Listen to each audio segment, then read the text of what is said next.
Hello and welcome to Ways to Change the World. I'm Krishnan guru-murthy, and this is the podcast in which we talk to extraordinary people about the big ideas in their lives and the events that have helped shape them.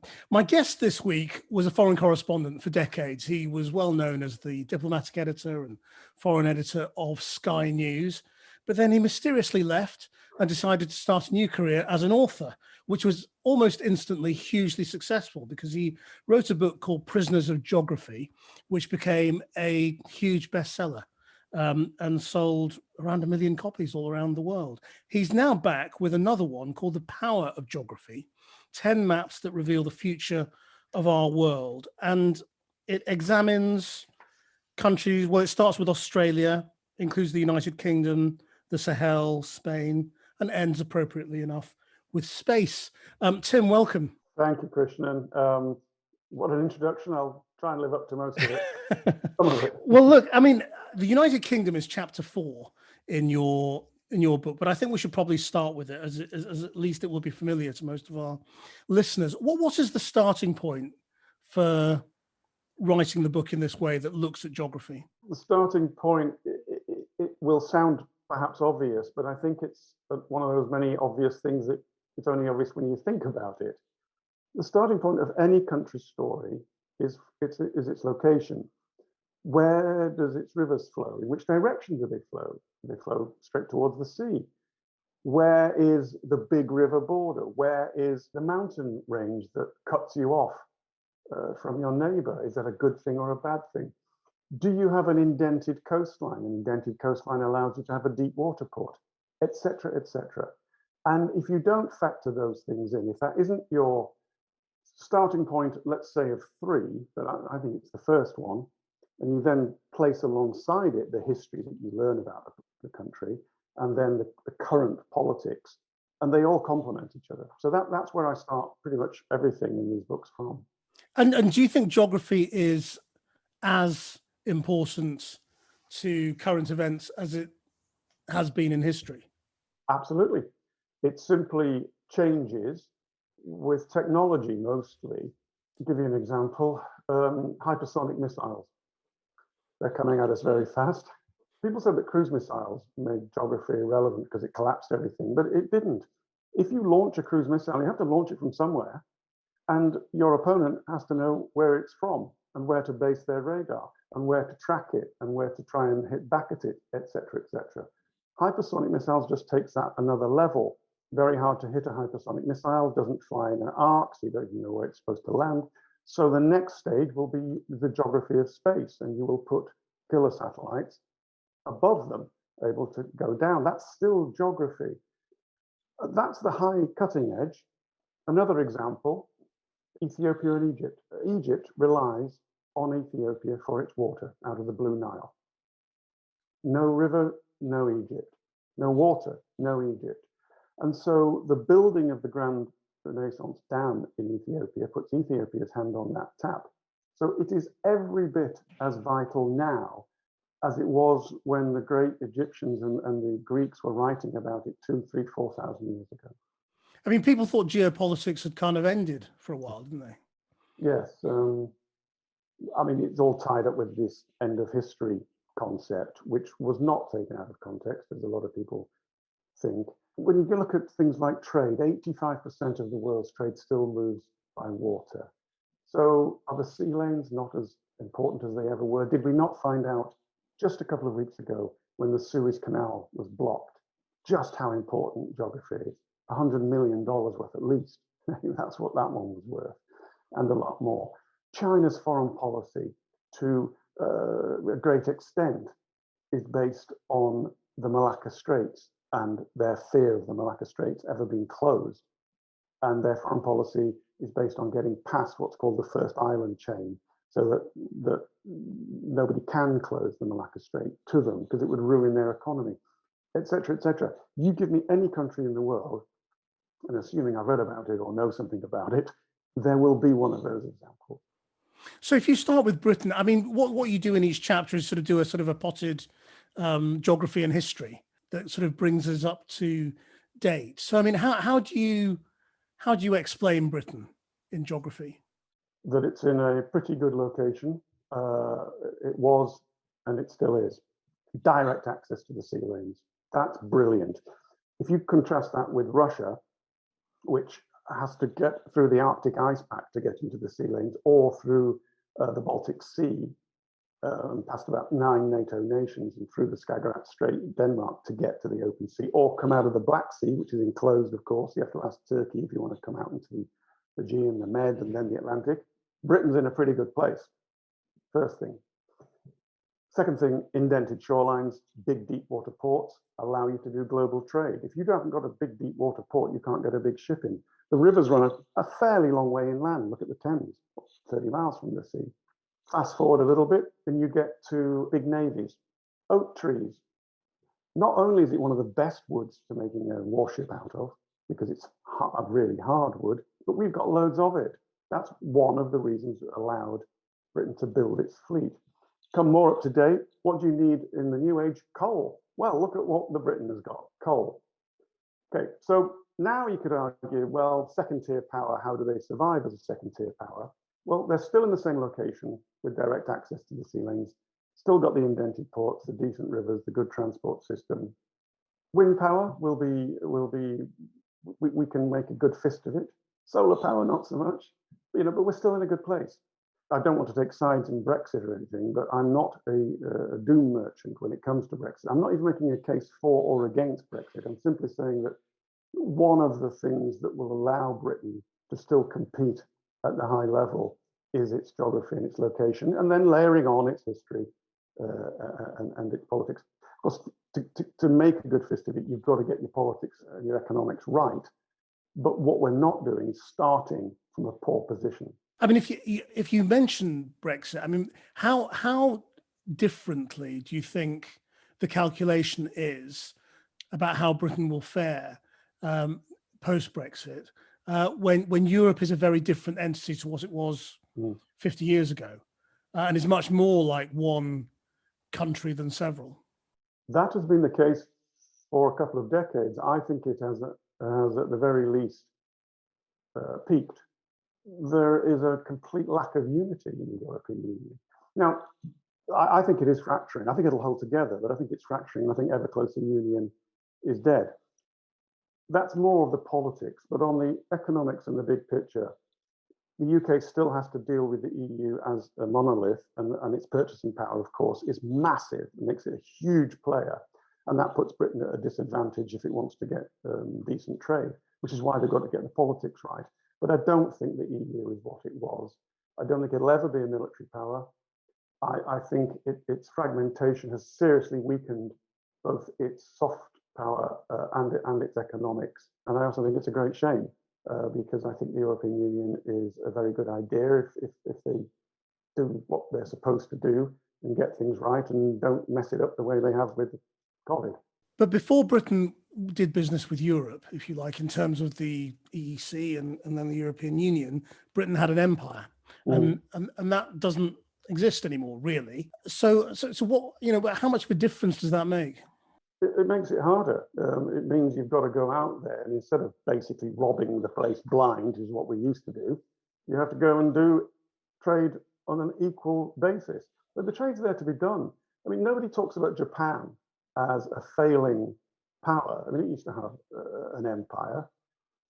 It's a thriving second-tier nation, an island nation. There's a lot of similarities between Japan and the UK, and nobody thinks that just because Japan isn't in the EU, and I know that the UK is next to the EU geographically, but nobody says that Japan can't survive. This country can thrive. I'm not saying it will thrive, but the starting position of many people is to put their head in their hands and tut and stroke their beards and saying what a dreadful place it is. I just don't think they're looking at economics, history, purchasing power, military. I don't think they're looking at the fact that the top 3 of the top 10 universities in the world are in this country, that it's the 6th biggest economy. I might as well just come clean. I voted Remain. I'm a Remainer. But that doesn't mean I have to hold my head in my hands and say the sky is falling, because I was told the sky was falling 5 years ago. Still there. And when you talk about a second-tier nation, just explain what you mean by the tiers. Well, there's clearly 2 big nations, USA and China. which may reach parity mid-century. There is a third, which is Russia, especially militarily, because although I'm not convinced about how good their military is, the fact is their nuclear weapons alone give them that power status. India, purchasing power, EU purchasing power. I think you may, and oil power. So you may be able to put them in a basket of the top tier. And then a second tier nation is one that has a robust military, a strong economy. Turkey would be in that, France, Germany, Britain, Japan, several others. Second tier nations able to operate globally. And then you go down to, sort of division 2, second tier, if you like, a country like Portugal, simply hasn't got the economy and the mass to be a global player, but is still an important player. And then, of course, you keep going down until you get to what we still call the developing countries. And God willing, they will continue to develop. But my goodness me, it's a slow process, and I don't think it's accelerated this century. I mean, the first thing you mentioned in the second tier was military, and obviously Britain has, a strong and important military, and the government, clearly in the middle of another review, sees this clearly as still something very important to spend a lot of money on. But how do you think that, or what is the point of our military now, especially when we're out of the European Union? That's a very good question, and I think part of the answer is unpalatable, and that is the 51st state argument. I mean, we are sending our aircraft carrier to the South China Sea next month. Why? It's not to show China, what a major global military we are. It's to say to the Americans, we're still here, and if you need us, come calling. I think that's the real message. And if you want to be a friend of the Americans, and if you want them to put you under their umbrella, you have to step up. I'm not making an argument, Krishnan, for the rights and wrongs again of this. I mean, I really try not to. It's just that that's what's happening. Yeah, that's what it is. And that's what I think we're doing. And the Americans have made it very clear they want more from their partners. And I think that this is one of Britain's messages saying, we're there. Australia is doing the same thing, partially with the Quad, India, Japan, USA and Australia, and that Quad frames China. They've clearly made their decision as well, the Australians, that in X years, when there is a form of the bipolar world, a form of Cold War, very broad brush term, because it won't be like the previous one, there are countries already making their choices. Britain and Australia have made their choices already. When it comes to security, America. Others are hedging their bets. Turkey. And is it becoming the world against China? You know who China's allied with? Yeah. Well, it's friendly with Pakistan. Laos got a lot of grip on Thailand and Myanmar. That's it. You look at its own neighborhood. Who is it friendly with? Japan? No. South Korea? No. Taiwan? Obviously not. Singapore? Not really. Americans have use a base there. Malaysia? No. Vietnam? No. Indonesia? No. Philippines? No. They are all allied to the Americans, and there's a reason for that, and it's because people do fear that this huge power that is growing all the time, and probably, but not definitely, will continue to grow, is not a benign force in the world. Now, you can make a lot of arguments about whether America is or isn't, but these countries have made their minds up a long time ago, and at the moment, they're not changing. There's a few cracks showing. The Philippines there's a few cracks showing, but no, mostly people are sticking with the States. What all these countries and alliances need is something to hang their alliances around. And what they've decided to hang it around for now is the idea of democracy or liberal democracy. But you wonder whether that's real or whether that's a hook to hang it on, because it's the only thing that we can sort of think of. You may well be right, but I mean, ideas can be solid hooks. It's part of where we are, this interim period. After the bipolar, unipolar moment, we are in the multipolar era, heading back towards, I think, the two great powers, which will force us to make choices. And in this interim period, it is all swirling around, including big ideas like that. I mean, you said the bipolar moment. Do you mean that the Cold War was a moment and that we're sort of back in normality? Yes. Well, I'm sorry, I shouldn't have said moment. I meant that for the unipolar moment. The bipolar era, over. That brief unipolar moment of absolute American power, which lasted, you can choose your own dates, 10, 15, 20 years at the most. And we're in this, we are back, it's a shame, but we're back in great nation, great power, competition. You see it all over the globe. You see that things have slightly broken down. I mean, they always do, the Westphalian order or the peace after the 1815 Congress of Vienna. You know, they only ever last X decades. And the post-war setup, Bretton Woods setup, is gone. But most of us usually are still thinking, because we grew up with it, that things are like they were. They're not. We have moved out into this multipolar moment where there's lots of jostling ahead of the probability of the new bipolar world. I mean, sorry, go on. No, I mean, that raises the whole question of the United Nations and whether it's meaningful at all or whether it could be replaced. Well, yeah, I want to come to that. How long has it been meaningful for? It's exceptionally meaningful when UNICEF, when it goes into countries and helps people to, and stops people from dying and feeds babies. Don't get me wrong. But how meaningful has the Security Council really been in the last 20, 30 years? I don't think it has been at all. How meaningful was the World Health Organization? I mean, it's fantastic that they're getting the WHO which is part of the UN, is rolling out COVID-19 vaccinations, but they're on schedule to do, I think it's 2 billion by the end of 21. What about the other 6 billion people? I think its limitations have been shown. So that has been limited. The EU is not what it was. It is fracturing. NATO has suffered a crisis of confidence, mostly because of Trump, but not entirely. What are you left with? You're left with new ideas, and that's what we're percolating at the moment.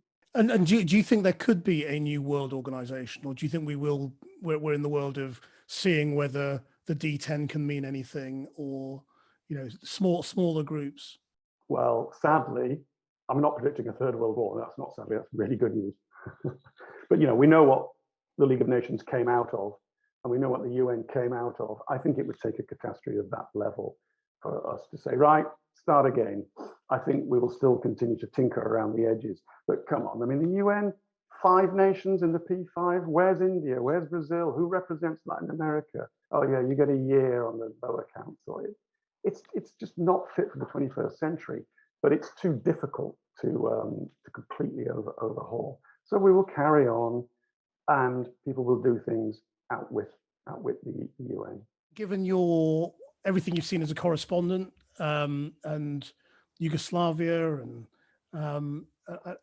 all of that, and the Middle East, how did that shape your view about international intervention? Do you go to these places and end up thinking intervention always makes things worse, or do you think that there is always a justification for international meddling? Depends on the situation, but I'm reminded of your very nice introduction where you said, I suddenly vanished. It was Syria. Although I think it was my 5th trip to Syria, I suddenly thought, I've seen this picture before, and I know how it ends, because I was convinced that Assad wouldn't lose. And it doesn't make any difference to the poor people suffering, whether I'm there or not. You probably know the old joke about correspondents. They think the most important thing about the story is that they're covering it. Yeah. I tried not to fall into that, maybe successfully or not. Sorry. So that answers the first question about me disappearing. Now, interventionism. It depends on the example. I mean, Kosovo. Did NATO not stop the bloodshed, or certainly reduce it significantly? Yes, it did, leading to eventually a year later the overthrow of a dictator. Yes, it did. Did the Brits, when they went to Sierra Leone, clamp that and stop the terrible, terrible killings that were going on? Yes, they did. And the best example I've got is the one that nobody ever remembers because it never happened, Macedonia. Year after Kosovo, Macedonia there's been about 12,000 deaths. It was split in 2. It was going to fall apart in a civil war like we saw in Bosnia. NATO went in with the British paratroops were there from memory, and they absolutely gripped it. And of course, we don't factor success stories in. So it just depends on the example. Because I mean, the examples you choose, I mean, they're often the examples that are sort of thrown up as examples of good intervention. Are they big enough, I suppose, is the question, on which to base a sort of a doctrine? Yeah, that's a good point, because I gave you three relatively small conflicts in the great scheme of things, and of course against that you can put a massive country like Libya in, or an even greater populated and strategically important one like Iraq, which was, as we both know, a disaster. But I still fall back on the same answer. It depends on the example. But it's possible. You have a very good point there, that it's smaller is easier. I mean, let's just talk about TV for a bit. I mean, you say it was Syria. I mean, is that really it? I mean, that you got to the point where you thought you'd been doing this enough? You'd seen the same thing over and over again? There was a number of things. I'd had a few health problems. I had pneumonia 3 times, and the doctors said, I've now got bronchiectasis, and they said, you haven't got bronchiectasis because of tear gas and smoke and stuff, but it really hasn't helped. So I thought, okay, because I've been tear gassed many times. True, I'm getting older. I'm in the 60s now, Krishnan. Give it time. And then there was this distinct. Well, I had a few near misses in Syria as well, and also my friend Mickey Dean had been killed shortly before in Egypt, and that had a big effect on me as well. And then I just thought, you know what? I know how this is going to end. I know it's going to be awful. I know it makes no difference if I'm here or not to tell this story. I've done it, and I'm better off not doing it. I wrote a book, and you said not very long afterwards. It was about a year and a half, and then suddenly Prisoners of Geography just took off. It was astonishing. And is doing a sort of a sequel to a very successful book. I mean, obviously, I'm sure commercial, factors are in play to some extent. I mean, is it the publisher going, could you just do that again? Absolutely not. No, really. They've been great, Elliot and Thompson. No, because I mean, it was 5-6 years ago I wrote it, and then I've written 3 books subsequently, which has done okay. And I started writing a book about gold. I thought, what a fascinating, look at the impact it's had on our psyche. Why, and what's it worth, and popular culture. Gold is a really interesting subject. And I was 3 months researching, writing bits and bobs, and then one day I just got up and thought, I'm just not feeling it. This isn't my world. And I junked it. And I thought, well, what is my world? And I thought that. And I thought, well, how has the world changed? Not that much. What did I miss? Australia, that's quite big. So that was the genesis of it. And I will give you, publishers were quite happy about it, but no pressure. They said, gold, you want to write about gold? Okay, write about gold. When I said I want to write about flags, okay, write about flags. And do you feel that you can say bigger things and have bigger thoughts when you're writing it down than you could on the TV? I mean, you're very modest about your TV career. Did you feel that you couldn't really say what you wanted to say on TV? I didn't have a problem with not being able to venture overt opinions, because I feel very strongly it's not a reporter's job to do that, but to say on the one hand, on the other hand. And I know there's all that thing, well, no, just look out the window and tell me if it's raining. But I think that's a red herring. I think it's very important. And I didn't even struggle with it because I'm aware of my biases. And if you know what your biases are, it's a lot easier then to park them. It's when you don't know your biases and you think that your worldview is the right view, that's when you get into trouble in broadcasting. So I never had that trouble, and I wasn't really that frustrated because I think you could still say big things. I was in Karbala shortly after Saddam fell, and I watched 1 million Shia show up, and for the first time in 2 decades, being able to celebrate in the Shia way, because Saddam banned some of the Shia practices. And I knew, and I had some line in it about the Shia are back on the world stage. It was some big line, because I knew that the Iranians were going to be coming over the horizon because that's dynamics. And you were able to say things, albeit in one paragraph.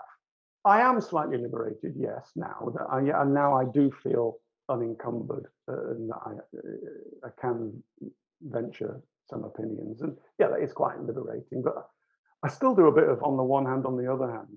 Well, I mean, you're very keen not to take a side on things like Brexit or or other big controversial areas, and I wonder why. I mean, because you are free to now. Is it just sort of so drilled into you that? It is partly drilled into me. It is partly because I'm not so confident of my worldview. But, I sometimes let myself off the leash and occasionally go for it. I mean, I'm not entirely enamored of the Ayatollah's regime in Iran. And when people kill people in large numbers, I'm usually reasonably harsh on it. But, when it comes to things like Brexit or even the Greek-Turkey, it's so often in conflicts, they're both right and they're both wrong. There are elements.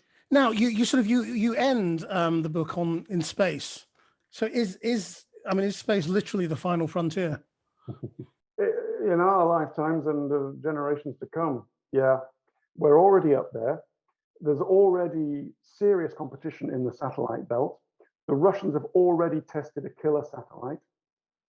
And there's already space commands. China, Russia, and America have all got space commands as part of their militaries. As I said, killer satellites already been tested by the Russians. If you control that choke point in space, the same as if you control the Malacca Strait or the Suez Canal, and saw what that did, you control what you can see on Earth, which means you can control Earth, and you control the gateway outwards, because very soon you will be able to refuel in space. It takes more energy to get from Earth to low Earth orbit than it does from low Earth orbit 50 million miles to Mars. So if you can refuel just above Earth, sky is the limit. Sorry, beyond the sky is the limit. So if world history, as it has panned out with the competition of great states, does continue, it is probable there will be a degree of competition in this belt and on the moon. The Artemis Accords signed last year have already carved up bits of it. You can have that sphere, we'll have that sphere. Russia and China not invited to sign the Artemis Accords. That's not a very good idea. So we need to get back on the road of cooperation, the way that the Soyuz and the Apollo docked in the 70s. We need more of that. Because why should the Russians be, when they get to the moon and land, next to the Japanese or the Americans who have said, this is our sphere of influence? Who says so? There's no laws. The technology is years ahead of the laws. So A, we need to catch up with the laws and the treaties, and B, we need to do it. Cooperation. Star Trek is the template.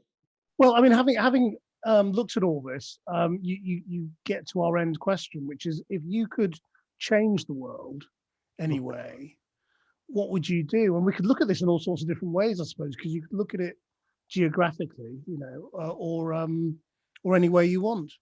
Look, I'm going to have to be a bit, I hope it's not tree or trite, because I actually believe it. There's an old saying that when I was younger, I admired wise people. Now I'm a little bit older, I admire kind people. That's how I change the world. Tim Marshall, thank you very much indeed for joining us and for sharing the story of the book and your ways to change the world. It's been a pleasure talking to you. Thank you.